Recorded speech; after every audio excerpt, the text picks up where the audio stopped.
You don't want to spend your whole life climbing a ladder and then you reach the top and realize it's leaning against the wrong wall.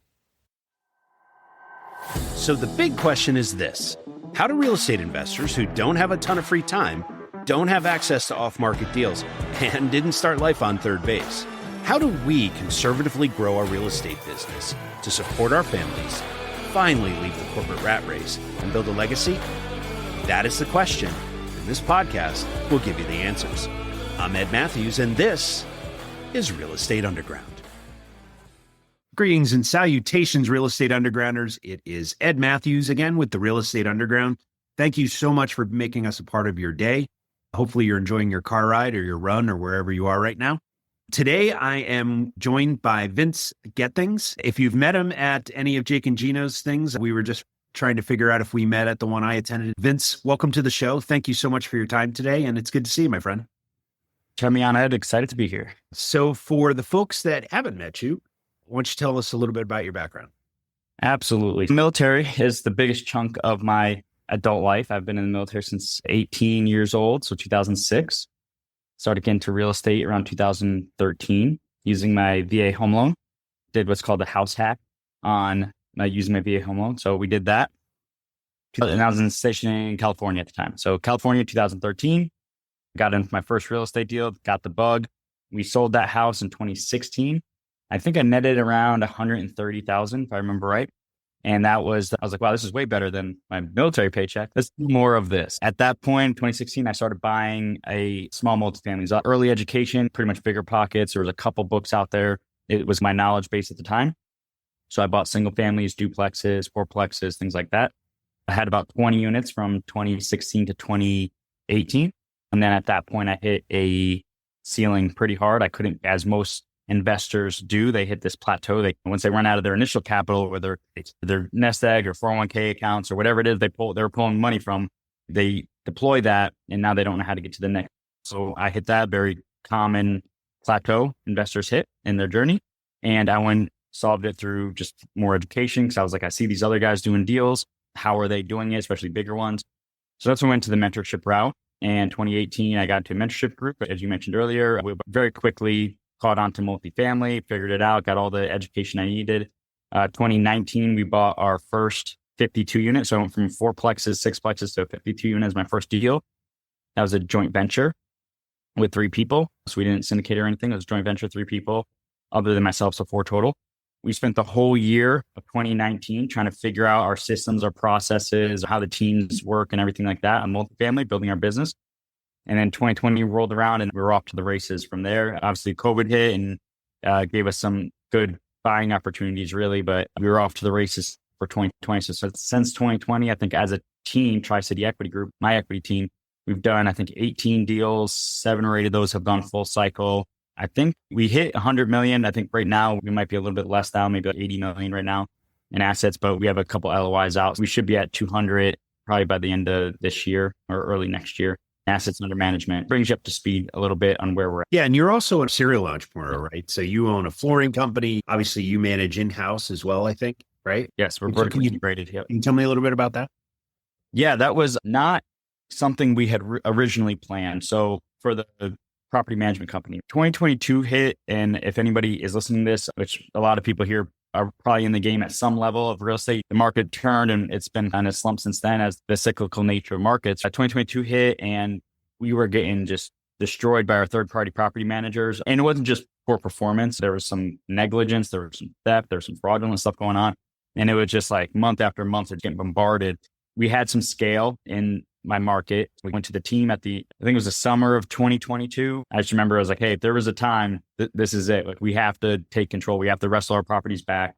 Right? We owe it to ourselves, we owe it to our investors. Like it's going to suck. The brain damage of kind of taking our properties over and starting a property management company with only, I think we had maybe 250 units, knowing we're going to have a significant cash burn because we're going to have to hire the payroll and overhead of a property management company. But we did some math and it was like, hey, we'd rather have the cash burn now and scale our way out of it than continue to have the performance we're getting from the third-party property managers. And now it wasn't just one, it was like 3. Yeah. So like back to back, just fired them and the next one came in and very similar. So it was out of necessity. We're scaled out of it now. We kept acquiring and wrapping them up. So we have the payroll now to support itself. And that was a good milestone to hit in a property management company. And now we're looking forward into the future, the next couple of years. And we're very happy that we made that decision because we are very, I guess, lethal when it comes to underwriting and executing our business plans because we have so much more control. Yeah. It's amazing. So we did the same thing and we did it at around 200 units. So yeah, it's a little tight there for the first, or maybe even longer. So what does that team look like? You said hiring people. So we went down the path of using handymen and third-party folks that we had worked with for years and trusted, but we didn't bring them in as full-time employees. And so I'm curious about what your team looked like and how did you scale it? When we started, we penciled out a president. We have Tri-City Equity Group and they have Black Sand Property Management Group, separate entities. One of the people that was helping me, a good friend of mine, I've known him for over 10 years, who was helping me as asset manager under my original Tri-City Equity Group. We moved him over and he became the president of the property management company that most of the GPs from Tri-City own. We own the same company, but he's the president. So now we can divide and conquer. I'm the asset manager. He's the president of the property management company, checks and balances. So that was a really good decision there, the way we split that. And then under him, we originally had 2 property managers that were floating between the properties. The original product was small. We're talking 50, 60 unit properties. So we could split 2 properties between a person and we were able to help with the payroll burden that way. And for maintenance, we contracted it out. We put them on as 1099. And then we gave them a per ticket work order fee. Maybe it was like $100 to answer a work order. And then depending on the, triage of it, if it was a plumbing emergency, maybe it would go up to $250 or something like that. Sure. And that's what we did until we had enough scale to hire W-2 employees. And where we're at now is where the seats we are needing to fill and we're actively filling is we want to bring in unit turns completely in-house. Right now we're 1 foot in, 1 foot out. We're still relying on contractors a lot for unit turns, more than I'd like. So we're going to have at the next acquisition, we can afford a dedicated kind of roving unit turn team, 2 guys, 3 guys. That's all they do is bounce around the portfolio and just do unit turns. So we can afford that. I want to bring in landscaping in-house. And I want to bring a marketing director in-house that just does all the marketing. And I want to have a legitimate regional VP position, right? Because we got this one lady, she is absolutely fantastic. And she's sitting as a regional, but not fully. She's still 1 foot in the trenches, 1 foot overseeing. So we want to be able to afford to pull her all the way back up to be a legitimate regional or that kind of VP position and get some support under her. So then the next acquisition we have planned payroll wise should be able to fill most, if not all those. Right on. Wow. Congratulations. That's one hell of a scaling job. And so how did you figure that out? Obviously, your military background probably led a lot of in terms of how to build the team and when to hire and when to move someone from doing to leadership. I'm curious, where did you learn how to do that? No, there's no secret. It's the military. So the military definitely teaches you how to build, because me and my partners were all military. So I was a senior enlisted officer. My partner is a senior enlisted officer, or non-commissioned officer rather. And my other partner, he was a retired Chief Warrant Officer 4. So we're all senior leadership type positions in our units, building teams, holding people accountable, figuring out org charts. It definitely helped. And then on the civilian side, I think the best thing was Traction, Gino Wickman Traction and Scaling Up by Vern Harnish. Those are probably the best books on just being able to get a grip on your business and organization. There's no reinventing the wheel. They invented it. Right. If you need help in this area, just read those books and execute on the best of your abilities on that. I know it's, when you read those, easy concepts to understand, incredibly hard to implement. You definitely get consistency and accountability with it. Yep. But that's the secret for that organizational structure. And then as far as like the payroll about what seats to fill when, that was more so during our quarterly meetings. We're looking at payroll. Do we have a bucket of payroll we can pull from? Yeah. And like the 80-20 rule, we have 80,000, that 80,000 to go toward in payroll. Where are we going to get the best bang for our buck on that? And that's, how we bring our people. So when you look at, I'm just curious, because we're actually going through the same thing right now, really, a few years behind you. So the question is, when you're looking at bang for the buck, so to speak, right? Are you looking at it from a revenue generation perspective? Are you looking at it from an operational efficiency? Like when you look at, okay, we're going to hire and we need value here. What's the decision process that you and your partners are going through? Great question. The two things that I think we pulled from the most was, I can't remember, it might have been Profit First or Simple Numbers. Yeah, I think it's Simple Numbers I'm actually looking at Greg Crabtree. Fantastic books, very small reads. I'm going to check that out. Yeah, it's a good one. So I think in that one, when we read that as a team, he talks about revenue per employee, like as far as a KPI. Right. So these people hit that one. So that's just any business, and not just real estate, but any business. You should have a kind of revenue per employee metric for that seat to see if they're performing or not. So that was a good one. And then the other one was economic vacancy. So when we're looking at our portfolio of economic vacancy, we're like, all right, what can make the biggest dent in that possible? Is it better marketing? Is it a better leasing agent? Is it somebody that can turn units faster? So our days on market or our down days on units is shorter and we can lease up units. So that's how we're looking at it. You have all your KPIs as an asset manager, and now you can look at it. Okay, all that's going to lead to economic vacancy. So how are we going to start knocking that out, that burn off? And those are the ways that we thought about it, of who to hire when. Okay. Yeah, it makes a lot of sense. There's, as far as EOS goes, Gino Wickman, I'm a huge proponent of them. And you're right, it's a pain in the neck to install. But do you use EOS as your operating system within your company, or did you just take some facets of it that worked for you? How did you think about that?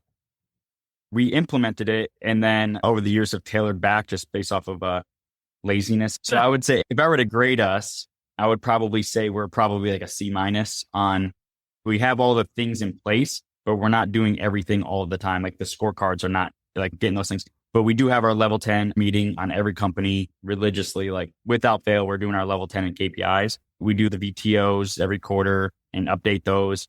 So we do a lot of it, but it's just not as intense as that program is designed to be. So I think that's a part that we can definitely improve on. Yeah. And those implementers are very expensive. So they are. Yes. Using best practices, nothing wrong with that. If it's rigorous to implement that, and it's probably even more rigorous than your initial career in the military. It's at least as rigorous, right? Yeah. And okay. And then, so you're at about how many units these days? Stay with us. We'll be right back. A motivated seller just filled out your web form. If you call back within 5 minutes, you're nearly 4 times more likely to get that seller appointment. But delay your follow-up by even just 10 minutes? Forget it. You're toast. Elevista Connect calls that lead back in 60 seconds, qualifies them, and schedules your meeting. Find out how much slow follow-up is costing you. Free calculator at elevista.com/underground. I'm trying to think. We have one under sale or selling in 2 weeks, maybe like 800. Wow. 800 or something right now. I think we've transacted around like 1,400, but it's, we got our conveyor belt, right? So we always got stuff coming on, stuff going off, but I think assets under management is around 100. I think units around 800. Okay. Wow. Congratulations. And so what's the grand plan? You're a young guy. When do you know you're done? If you ever are. I think I'll be done with certain aspects of this business once I hit certain levels of either passive cash flow or net worth. I think me and my team are aligned on moving intentionally toward consistently higher quality, bigger assets. The bigger the asset is, the bigger the payroll bucket is. And we can just hire somebody to do that job for us. I think we're all consciously going toward longer term holds, bigger, newer assets that we can just have a full on team doing everything. So we just got to work our way up there. Yeah. And let's briefly talk about your buy box, right? So you're talking about newer assets. Absolutely. So, exciting too. Yes. So where did you start in terms of targets, and where are you looking these days? Yeah. So this is actually pretty crazy. Every time I say this, I'm like, wow, that really happened. So for context, that first JV we did, that was like 1.4 million. The last deal we did was 29 million. And we're talking a span of 5 years. So it's pretty crazy. The analogy that we use is the conveyor belt theory, right? So it's, your 5-year long conveyor belt. Your job is to stack assets on the conveyor belt. As it's going down the conveyor belt, you're building up equity. You got the cash flow. You're getting the depreciation, loan pay down, all the things that we do this game for. Right. And then you have those capital events, sale or refinances. And then the key is not to eat off that. Don't go buy the Porsche just yet. Just reinvest that, get that snowball going, the Warren Buffett snowball. And when we look back at our portfolio of how we executed this, the first deals we did, the first 4 were all between 1.5 and 2.5 million. That was the first kind of run of the conveyor belt. The second turn, we're talking now 2021 to 2020 was like 5 to 6 million. So we sold all those, traded with the $1 million properties, but $5 million properties. And those are all selling now. And now the last couple of deals we've bought were 10 to 30 million. In the buy box we're going on now, we're not really looking at anything under 20 million right now. The exponential growth of that conveyor belt is pretty exciting to watch happen. 50 some odd units at 1.4. That was probably a Class C building, a little bit. Absolutely. We didn't even start switching to nicer quality buildings until really like 2023 is when we made the decision, hey, we're going to go for higher quality product. Okay. But everything up to that point was C-class value add. Yeah, gotcha. And yeah, we are on the same path. That's so funny. I'm 2 years behind you. So as far as the buildings now, what markets do you like? We're only in Dallas, Fort Worth, Metro. Okay. So that was a big decision we made in 2020. We scaled really fast by going wide, going a mile wide. Yeah. We picked a lot of markets and we're going to go wherever the deals are. So we had deals in 5, 6 different states. I was flying all over. And then I became the bottleneck because that's a lot of property managers to manage, a lot of states, that's a lot of stuff to manage in a lot of different areas. So we started dropping some plates and we became the bottleneck. At the end of 2022, we're like, all right, what market do we like the best? What's the best performing? What properties are the best performing? What has the best outlook for the next 10 years? And for us and our goals and where we were in our lives, Dallas was the choice we picked with. So we started selling everything that wasn't here in Dallas. And then I moved here. Smart. Yeah. And it's, if only for the efficiency of the property management company, but I was flying a lot. So I was like, yeah, I was like, it'd be easier, but we just moved there. Yeah. And you require sleep, right? Every once in a while, you got to shut those eyes. So it's a lot being on a plane all the time. Okay. And then the other question I'm curious about is with regard to the other businesses that you have, the flooring business, the insulation business, do they serve your property management company or are they client facing? Both. And it's actually interesting. So the way that this came about, most people think property management is just going vertical and just bringing everything in-house.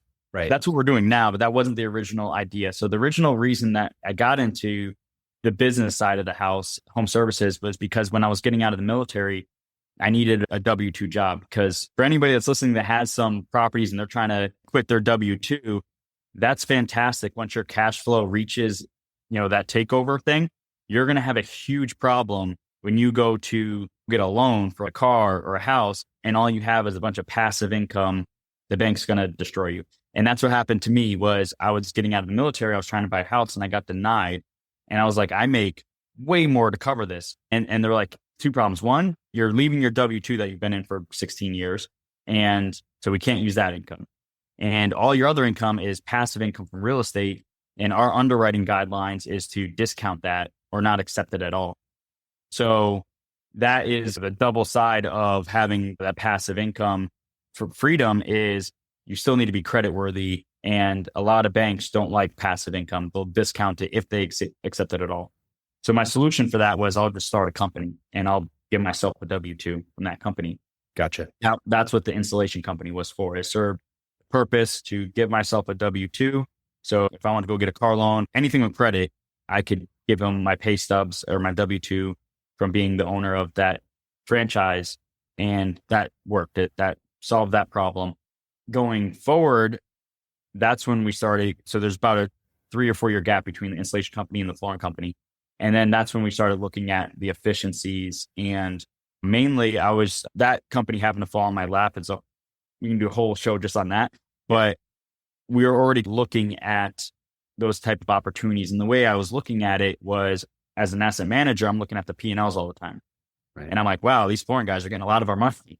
But what can we do for that? So I was just going down the P&Ls, like trying to figure out what we can bring in-house or what we can eliminate and just get control of. And that's where the home services really stuck out to me. They're really simple businesses. They're everywhere, not complicated to run. And then once you figure out one of them, A plumbing company is going to be 90% the same as a flooring company, as an HVAC company. It's like the same business cycle, just different tradesmen, maybe a different certification or whatever. But essentially the way the business runs, marketing, cash flow cycle, it's all the same. Yep. 100%. So in terms of, there's a huge move in private equity, for instance, to buy boomer businesses that are just about to retire and are thinking about retiring and coming in and cashing them out and taking on the business. What's your thinking in terms of, I know you bought the insulation business. I think I heard you say it was a franchise. What is your thinking in terms of buying existing businesses versus starting your own and growing it organically? I probably wouldn't start a company organically. It's a lot of brain damage. And it's been very popular. You have a lot of influencers and very smart people like Walker Dybel or Cody Sanchez. That's their thing. That's their wheelhouse. Very smart people. Having done both real estate and running multiple small businesses, the real estate's way easier. So I don't want to romanticize that, hey, real estate's dead. You got to buy the silver wave and the boomer businesses, and they're just out there for the taking. There is a ton of opportunity, but it is way more work. Right? You have employees, you have payroll, you have angry customers. Oh yeah, you have all the things, right? So all the things and all the stressors, it is significantly more than just buying a 40 unit, 50 unit, 100 unit property. And putting a property manager there and having to deal with that. And the cash flow swings can give you PTSD. In multifamily, you run at 80% occupancy and it's like devastating, right? Oh my God, this is terrible. In a business, you can have a $50,000 swing. Right. One week you make 200 grand, the next week you can make 50. You have to have the stomach to deal with it. Yeah. I've done it and it still happened. Still happening. It's not for the weak stomach. I definitely don't want to romanticize it saying if you can figure this out, you can do that. It's significantly harder. It's more risk, a lot more reward. Like the cash flow, if you can get the cash flow businesses right, like for me, my experience is home services. So I'll just talk about home services. If you can get that right, they are money printing machines. The biggest lessons is I would try to do it with no debt at all or very little debt.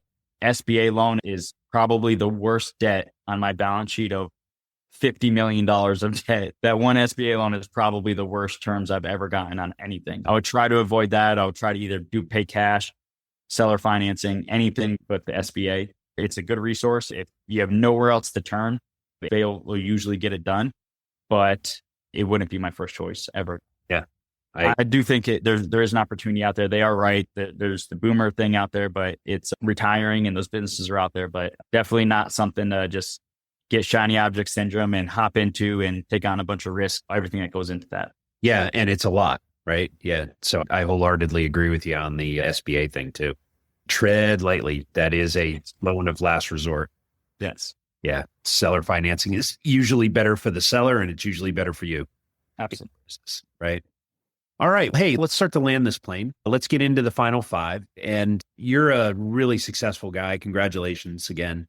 When I meet people like you, one of the things that I've realized about all of us is the mortgage is getting paid. If you have a family, the kids' college funds are all funded. Your significant other has a nice new car every couple of years. Paying the bills is not a big deal, but nevertheless, you get out of bed on Monday morning and go to work with a whole lot of energy and passion. So and obviously that boils down to purpose. I'm curious, what gets you out of bed on Monday morning? What's your purpose? Wow. So that's usually the first thing. I think it's a balance between like legacy for my family and just making sure that they understand how to, because the money will come and go, the material stuff will come and go. But if they understand how to make money in this world, how to live a happy life in this world, what it actually takes to be successful in this world, and I can pass that on and then they can pass that on and so on and have that in terms of generational wealth in that way, rather than just the money and the trust, the principles, the values, the work ethic, I think is what gets me up. And then the other side of it is just trying to push to see what my true potential is, like full potential rather, of like, what can I actually do? Where's the breaking point? And I get there often. Usually you're like, oh, that's a little too far. Let's tone it back a little bit. Look back on the last 6, 7, 8 years, right? How many of those barriers did you bump up against, eventually push through, and now you look back and it's, wow, I can't even believe that was a problem. Yeah, exactly. And a lot of things that you thought was just unsurmountable just needed a little bit of patience, a little bit of time, and a little bit of good decision making, and you get through it and you grow through it, growth on the other side. Yeah. All right. Another thing that I'm always curious about is mentorship and the people that have had an impact on our lives. And because I think that, especially in real estate, this is a team sport by and large, right? And it's a team sport in terms of the folks that work with and for you, but also the people that have helped you figure stuff out that really don't have a stake in your success other than the fact that they like and respect you, right? I'm curious about mentors in your life, and specifically, what's the best advice you ever got and who gave it to you? Absolutely. A lot of people hesitate so much on getting a coach, getting a mentor in any aspect of their life. And I'm telling you that every room I've been in with successful people, all the way from just, they hit the 1 million mark all the way up to billionaires. They all have coaches. They all have multiple coaches to serve. Maybe it's a health coach. Maybe it's a business coach. Maybe it's a mindset coach. Maybe it's a whatever. They all have coaches. They all have mentors. They all have a personal board of directors that they can go into and trust with their problems. And hey, I just need to bounce an idea off you about this business deal. You don't even have to say anything. Just ask questions. So help me poke holes through this idea. Most people don't have that and they don't look for that. And for some reason, they don't think it's necessary. I'm telling you, every successful person I know has not just one coach or mentor, but multiple for very specific things. Hell, I just got a personal trainer this week, and I'm 36, been in the military, know how to work out. And I was just like, hey, I'm dropping some rungs on that ladder. And my wife said, hey, you should go get a personal trainer. And I never would have crossed my mind to go get a personal trainer to work out for somebody that's generally fit.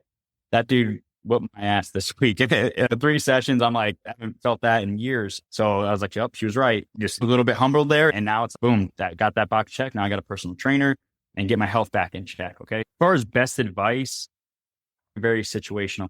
I think one of the best advice, not from a personal one, the first thing that came to mind, and I'll go with that, is Stephen Covey. His books are absolutely phenomenal. I went through the 7 Habits course very early in my career, probably 24, 25, which is a pivotal time of me getting into real estate. And you don't want to spend your whole life climbing a ladder and then you reach the top and realize it's leaning against the wrong wall. That is a quote from his book, and he talks about it in his lectures. That really stuck with me, of make sure you have an end in mind, make sure you have clarity on what you're pushing for, what you're sacrificing your youth for, the time with your family, all this stuff that you're sacrificing for and working toward. Make sure it's something that you actually want. His example is more corporate, right? You don't want to spend your whole life climbing a ladder, the corporate ladder, and realizing you're miserable as a VP or whatever that corner office thing. As my vertical background as a corner office in New York, but that was a great example. And that one stuck with me. And that was planted that seed of the inception of maybe the military isn't the 20-year career that I set out for. Maybe it isn't going to fulfill me like I thought it was originally. Yeah, it's interesting. I experienced that as well. I know a lot of friends and colleagues who have worked their butts off to get to that corner office. And then you get there and you're like, man, is this all there is? Really? This is what I've been doing for 25 years? Everyone drinks a lot. So when I became a senior, so it's like your mid-management type. I mean, the guys that actually work for a living. Yeah, they're all drinking like so much. And I'm like, wow, you guys just really just drink every day. And they're generally not happy. So that was kind of like, is this really what I got to look forward for the next 10 to 15 years? As far as you've had a lot of success in your career, obviously, but we all make mistakes. And I personally think mistakes are a good thing because that's how we learn. I think we learn a lot more from our mistakes than our successes. And so I'm curious about a decision you'd love to have back, and how did you handle it and what'd you do? If we were going to keep it for real estate, whatever you want. A more recent one was we got retraded on loan terms from a lender right at the closing table. And at the time, in my experience and kind of the emotional, hey, we got to close in 2 days. They just retraded us. And it was, what are we going to do kind of thing. And we ended up pushing through and closing the deal out of the scarcity mindset of, I don't want to lose my earnest money because we failed to close. But they ended up retrading us on terms. This was 2 years ago. And in hindsight, with my experience I have now, I probably could have take a deep breath, went back to the broker and seller, explained to him what happened, and say, hey, I'll give you another 30, 40, 50 grand of earnest money for 30 more days. Let me figure this out. Let's pause the clock for a little bit. And let me go work on this lender that just pulled this move on us. At the time, they were playing hardball, and I just didn't know the nuances of the game like I know now. Actually, this was 3 years ago. And looking back, I probably could have got them to extend that contract with a little bit of, hey, I'll put 50K hard. Just give me 30 more days to figure this out.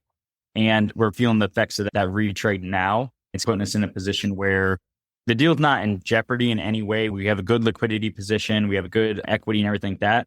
But it's forcing us to either refinance or have our interest rate, because what happened is the interest rate's going to reprice the market. So we were locked at 4, and now it's going to re-rate lock at 7. We didn't underwrite for that, right? So our cash flow is going to take a pretty big hit. We'll still be fine. The deal's not in jeopardy, but it's like we're trying to work through that now with the lender and try to get them to honor their original terms. But in hindsight, that mistake is causing me a lot of time now that I'm dealing with it. We'll probably have to pay some fees for whatever. Looking back, I probably should have held my ground a little more, been a little bit more patient and less emotional, and just bought more time to figure it out rather than say, hey, we'll close and figure it out later. Because now it's later. And You're figuring it out.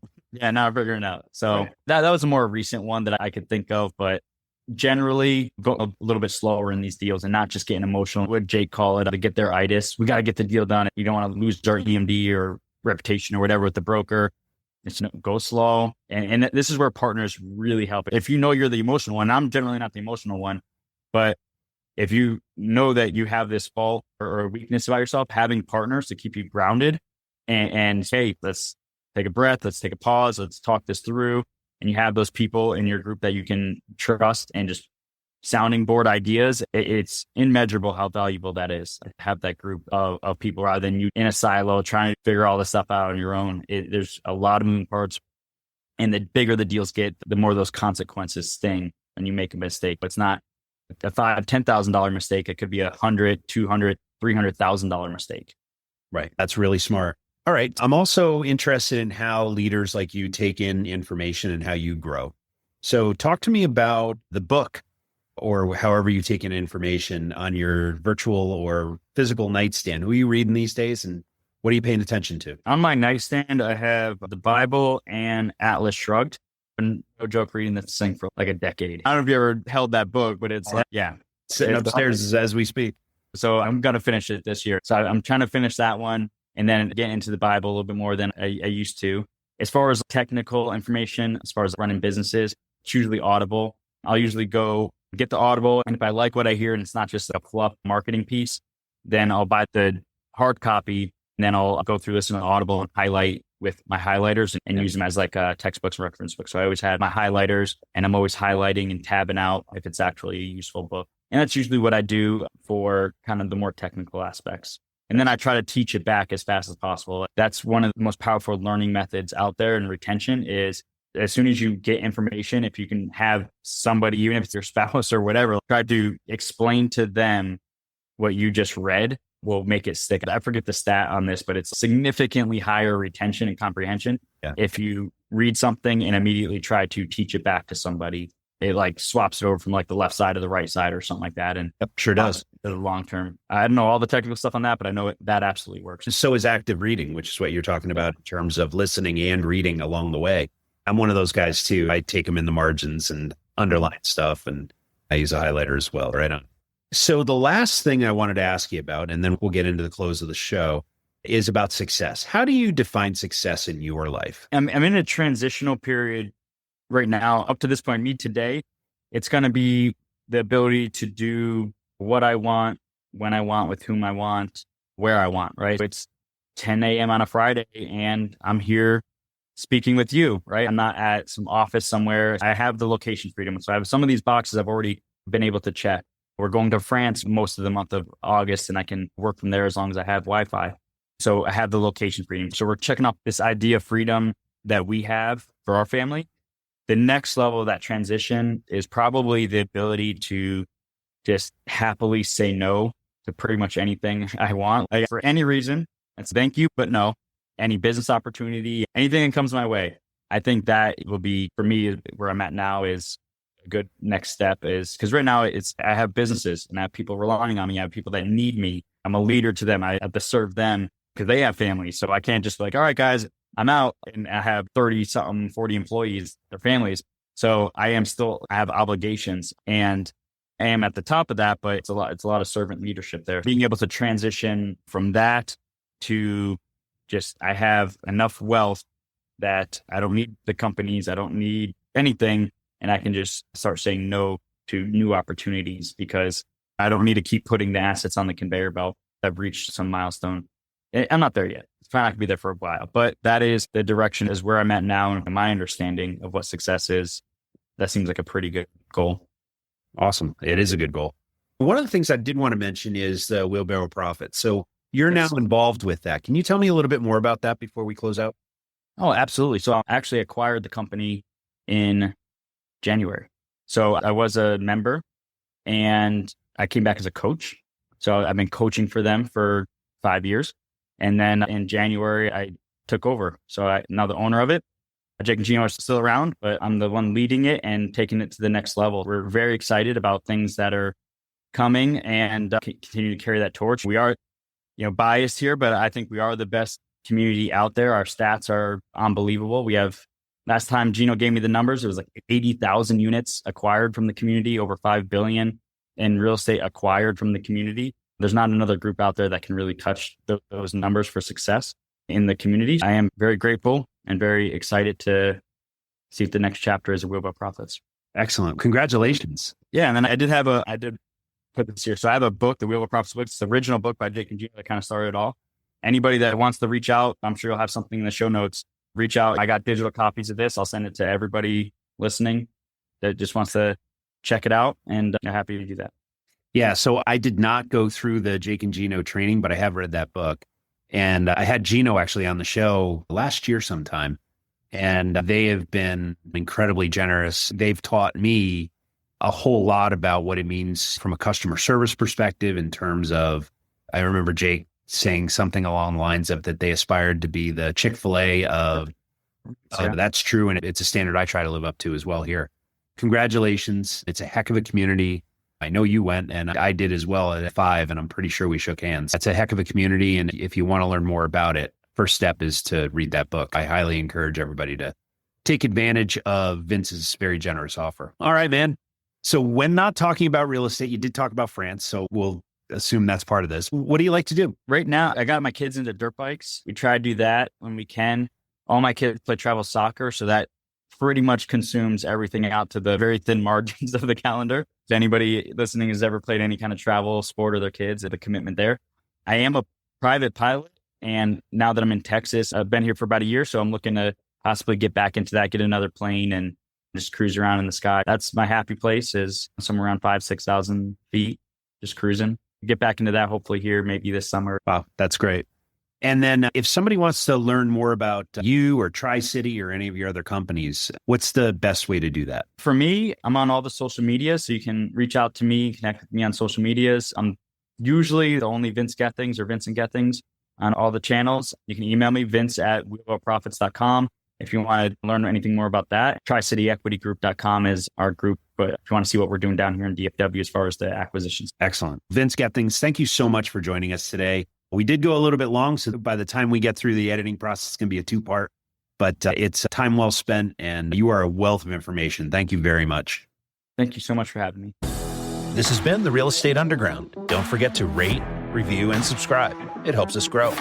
Until next time, Undergrounders, remember your real estate journey begins with a simple step forward. Now get to it. Bye for now. This has been The Real Estate Underground. Don't forget to subscribe. It helps us grow. Until next time, Undergrounders, remember your real estate journey begins with a simple step forward. Now get to it. Bye for now.